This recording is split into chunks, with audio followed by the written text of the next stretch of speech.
అదే ఇంతకుముందు మాట్లాడుకున్నాం కదా, ఎడిల్ వైస్ పూల్ అని. సో ఈ ఎడిల్ వైస్ పూల్ మాత్రం ఇక్కడ మనకి వెళ్ళే మొదట్లో, కొండకి ఎక్కే మొదట్లో ఎడిల్ వైస్ పూల్ని ఇలా జస్ట్ మెట్లకు ముందు ఎడిల్ వైస్ పూల్ అని అలా పెట్టారు. ఈ ఎడిల్ వైస్ పూల్ ఏంటి అనేది నాకు కూడా పూర్తిగా అర్థం కావట్లేదు. ఈ మాత్రం చూస్తే మన దగ్గర దొరికే ముద్దమందారాలే అంటారు కదా, ముద్దమందారాలు కూడా కాదు, సమ్ ఏదో పేర్లు నాకు కూడా గుర్తు రావట్లేదు, ఆ పూల్లానే ఉన్నాయి.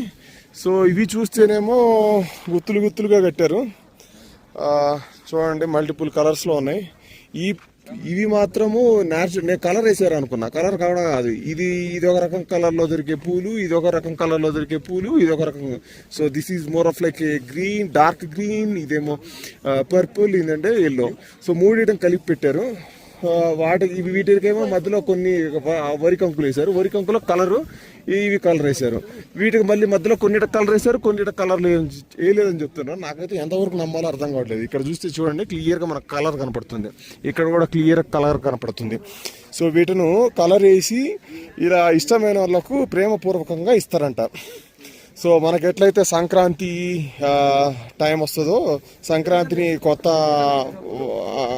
పంట వచ్చినప్పుడు ఎట్లయితే మనం సెలబ్రేట్ చేసుకుంటామో, అట్లనే వీళ్ళు కూడా వీళ్ళ పంట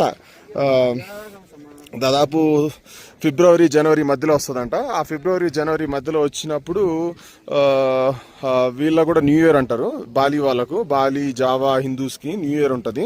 ఆ న్యూ ఇయర్ టైంలో ఇలా సెలబ్రేట్ చేసుకుంటారు. నాకైతే అనిపిస్తుంది మొత్తం వీటన్నిటికి రంగులు వేసినట్టు అనిపిస్తుంది. సో కాకపోతే వీళ్ళు చెప్పేది ఏంటంటే, కొంతమంది చెప్పేది ఏంటంటే న్యాచురల్ కలర్స్ అంటే ఇవన్నీ కూడా లైక్ మన